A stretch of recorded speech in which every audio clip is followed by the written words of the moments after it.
झारखंड में चल रहे त्रिस्तरीय पंचायत चुनाव के प्रथम चरण में मतदान को लेकर प्रत्याशी अपनी पूरी दमखम के साथ प्रचार प्रसार कर रहे हैं। खरियो पंचायत के मुखिया प्रत्याशी सूर्य प्रकाश ने स्टार सिटी 24 संवाददाता को बताई अपनी रणनीति। क्वालिफाइड हैं कि उनको पता है कि क्या बच्चों का समग्र विकास कैसे किया जा सकता है।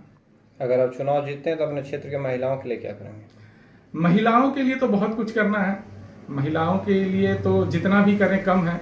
सबसे पहले तो महिलाओं को शिक्षित करना है कि जिससे हमारा समाज शिक्षित हो, जिससे कि वो अपनी जो बेसिक शिक्षा है वो अपने बच्चों को दे सकें। अभी ज़्यादातर महिलाएं क्या है कि पढ़ी लिखी हैं लेकिन बच्चों को नहीं पढ़ाती हैं, बच्चों को दूसरों के घर ट्यूशन पढ़ती है, भेजती है।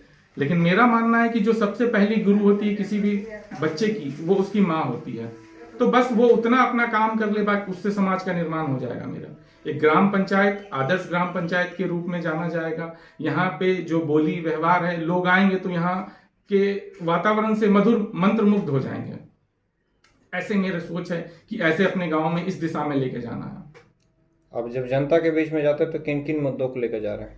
किन किन मुद्दों को लेके जा रहे हैं? देखिए, अभी वर्तमान में तो मुद्दा है कि भाई 6 प्रत्याशी मैदान में है तो किन को चुने। अगर हम किन्हीं को चुन रहे हैं तो क्या किस सोच के साथ चुन रहे हैं, वो कैसा व्यक्ति है, उनका व्यवहार कैसा है, उनकी शैक्षणिक योग्यता क्या है। तो मुझे लगता है कि बाकी जितने भी प्रत्याशी हैं इन सभी मामलों में मुझसे पिछड़े हुए हैं। हाँ, सिर्फ एक मामले में वो मुझसे आगे हैं, वो मेरी उम्र के मामले में, कि सभी मुझसे उम्र में ज्यादा है। बाकी अनुभव के मामले में, कार्य करने के तरीके के मामलों में। और अभी एग्जाम्पल के लिए मैं दिखाऊंगा आपको, सेंट्रल गवर्नमेंट के जितने भी लेटर्स आए हैं वो सभी अंग्रेजी में होते हैं। तो आप एक बात बताइए कि अगर कोई एक मुखिया है, वो किसी भी सरकारी पत्र को पढ़ के जब तक नहीं अपने लोगों को समझा सकता है, सही गाइडलाइन दे सकता है, तो वो फिर आगे कार्रवाई कैसे करेगा? उसके लिए तो दूसरे पे निर्भर होना पड़ेगा। जब दूसरे पे निर्भर होना पड़ेगा तो हम क्यों ना उसको चुने। मुखिया मतलब क्या? गांव का पहला व्यक्ति। वो किस दिशा में लेके जाएगा अपने गांव को, ये बहुत जरूरी है। के साथ मुखिया उम्मीदवार के रूप में खड़ा हुए हैं। एक परिवर्तन, एक विकास, माने हम अपने गांव को धनबाद जिले के नहीं पूरे झारखंड राज्य में नंबर 1 बनाना चाहते हैं और इसके लिए प्रयासरत हैं। इसी सोच के साथ मैं एक इंजीनियरिंग का छात्र रहा हूं। मैंने इंजीनियरिंग कंप्लीट की है।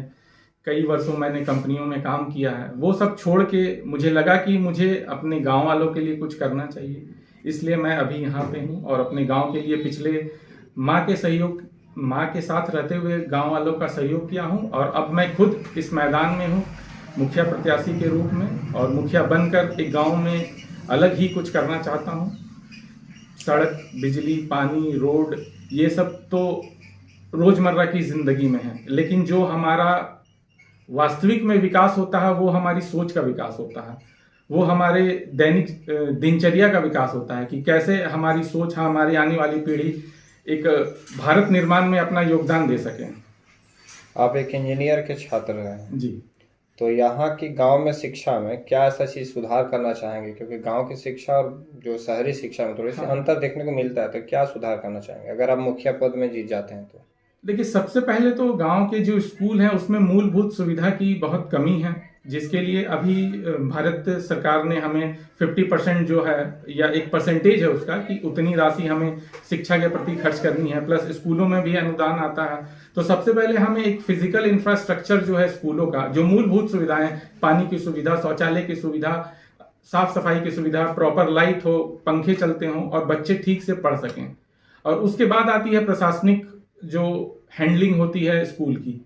तो उसके लिए हेडमास्टर, हमें लगता है कि उन्हें बताने की जरूरत नहीं है, सिर्फ उन पे हमें जो भी ग्राम शिक्षा समिति है उनको जनता देख रही है पिछले 3 वर्षों से कि गांव में क्या हुआ है, नहीं हुआ है। सबसे पहले जब मैं आया था तो मेरे पिताजी कहा करते थे कि बेटा, लगता है कि गांव में भी सब जगह रात को जिस तरीके से शहर में चकाचौंध होती है, मेरे गांव में भी होना चाहिए था। तो ज्यादातर मेरा वार्तालाप पिताजी से रहा है। तो उनका सपना था कि नहीं, हमारे गांव में भी स्ट्रीट लाइट लगे। तो आते ही ये योजना आई सरकार की, जिससे ESL के माध्यम से पूरे स्ट्रीट का लाइट लगाया गया। तो अच्छा लगता है कि एक सपना पूरा हुआ। दूसरा था कि धार्मिक विकास हो, लोगों में अपने धर्म के प्रति रुझान बढ़े, जिसके लिए मैंने मंदिरों में काफी बढ़ चढ़ कर हिस्सा लिया। और आज आप देखेंगे कि खरियों के मंदिर जो है वो एक क्या कहते हैं, पर्यटन स्थल जैसा है। लोग ये सुन के मुझे खुशी होती है कि जब लोग कहते हैं कि नहीं, यहाँ शाम को हमें आने का मन करता है, बच्चे आते हैं, इससे उनमें क्या है कि संस्कार डेवलप होता है। तो इन्हीं सब सोच के साथ मैं काम कर रहा हूँ और इसलिए चाहता हूँ कि ये जनता मुझे ही चुनेगी, ये मेरा पूरा भरोसा है। मैं अपनी परिवार से तीसरी पीढ़ी हूँ जो इस गांव के लिए प्रति समर्पित हूँ और गांव के लिए कुछ करना चाहता हूँ। आपका परिचय? मेरा परिचय सूर्य प्रकाश, मेरे पिताजी का नाम स्वर्गीय जयशंकर प्रसाद, वर्तमान में मेरी माँ सुनीता देवी मुखिया।